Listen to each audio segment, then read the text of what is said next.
greets. Now, whoa, that was terrible. Let's try again. Hello.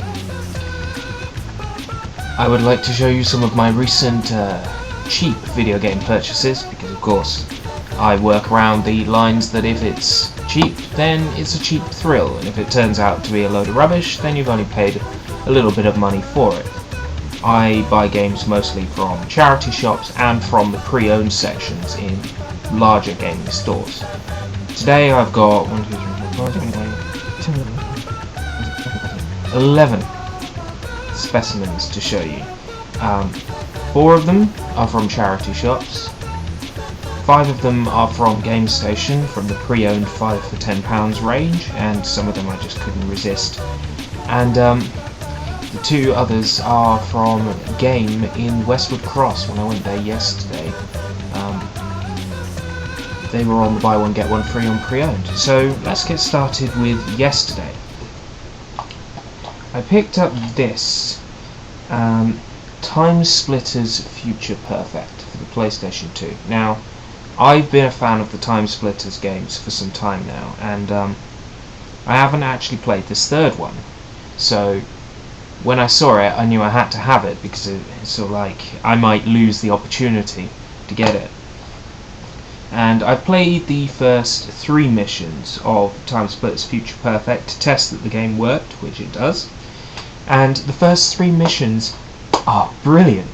It just feels so right to play. It just feels like Time Splitters 2, but with more of an emphasis on the story this time, and that works vastly to its advantage.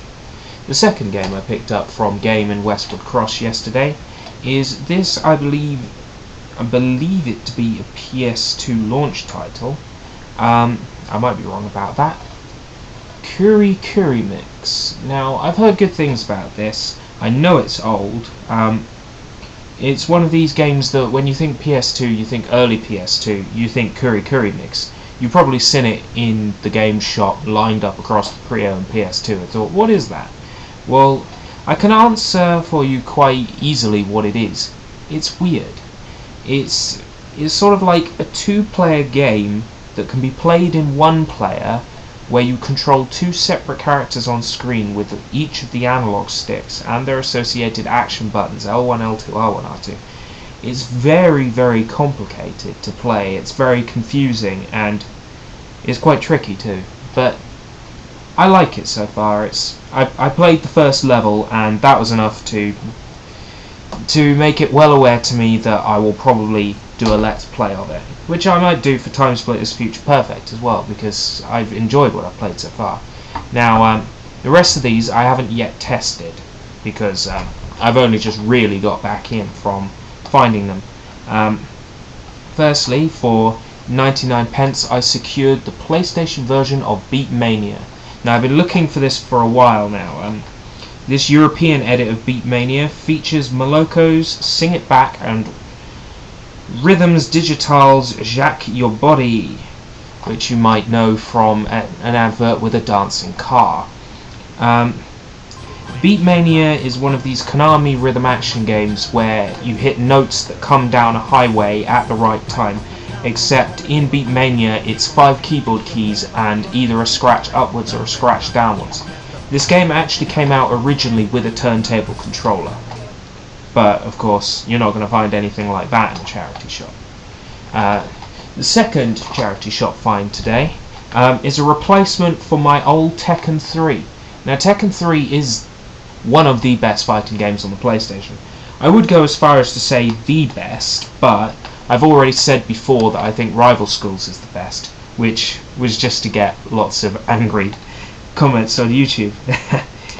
This version is Platinum, unfortunately, so it has the ugly grey CD and the ugly PlayStation Platinum symbol on the bottom, but as far as I'm concerned, it will play exactly the same. I've got it so that I can do my eventual, Tekken retrospective, because I will. I love Tekken. The third of 4 charity shop finds today was the Rugrats game on PlayStation. Now, I had this on a demo disc, and it's like a It's a game full of mini-games. Each of the mini-games is accessed from a hub world, which is like, what was the main? Yeah, the main baby's name was Tommy.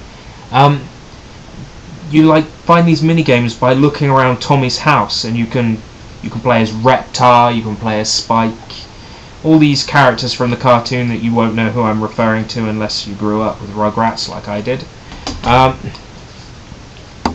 It looks like a very pretty game, and I remember the demo being lots of fun.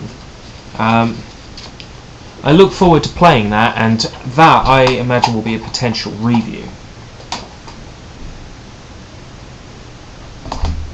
The fourth find from Charity Shop today is the PC version of Dragon's Lair 3D Return to the Lair. Now this is a 3D action adventure game based around the Dragon's Lair sort of Dragon's Lair lore. It takes in things from all three Dragon's Lair games. I was looking forward to playing this. Also, when I saw it in the charity shop, it was cellophane wrapped, so I got it brand new for £1.99, which I think is really good. It looks like it'll be interesting. I googled it up on my 3DS while I was enjoying a nice cold can of Diet Coke, and apparently 5.1 out of 10. So it's probably really bad, but I look forward to playing it. Today's finds were not charity shop finds, well, other than those, of course. I went into Game Station and I bought 5 games on their 5 for £10 PS2 and Xbox. So, first off, I have it on PS2, but I would rather stick to as few consoles as possible when I eventually play through the Silent Hill games. Of course, I'm leaving that mostly up to other people who I know who are going to comment on the survival horror games.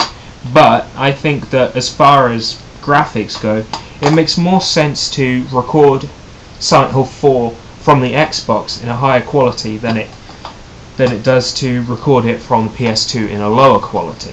So, Silent Hill 4 The Room.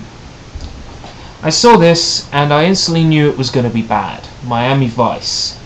I know that this game is going to be dreadful, just from the way it's described on the back of the box. And, I take it it's trying to have the TV personalities in there, although it doesn't actually mention them here. And when you're advertising it and you're saying, oh, it contains the TV show's main theme, then you're showing that all your money went to licensing the main theme and not into the development of the actual game. Also, GameStation sold it to me without a manual. Fuck you, GameStation. Third of the GameStation finds was this, which I had actually been looking forward to playing for a very, very, very long time, since it was announced. Tim Burton's The Nightmare Before Christmas, Oogie's Revenge. Is it Oogie? Yeah, Oogie. This is Devil May Cry with a Nightmare Before Christmas paint job. I'm looking forward to playing it because I know it's going to be one of those sort of sit back and just soldier through it kind of games. You're not really going to pay that much attention to what you're playing. It looks pretty and it looks interesting, and I think that's a potential review because if it's good, I want everyone to try and find it. If it's not good, I want to shatter once and for all this illusion that that Nightmare Before Christmas is, oh my god, amazing, Tim Burton's awesome. Oh, yes. Fourth find from GameStation was Grand Theft Auto Liberty City Stories on PS2. Now, you might think, why are you buying that when you own it on PSP? Well, if you take a close look at my PSP version, the case is all covered in coffee stains from where somebody spilled coffee. It's either coffee or hot chocolate.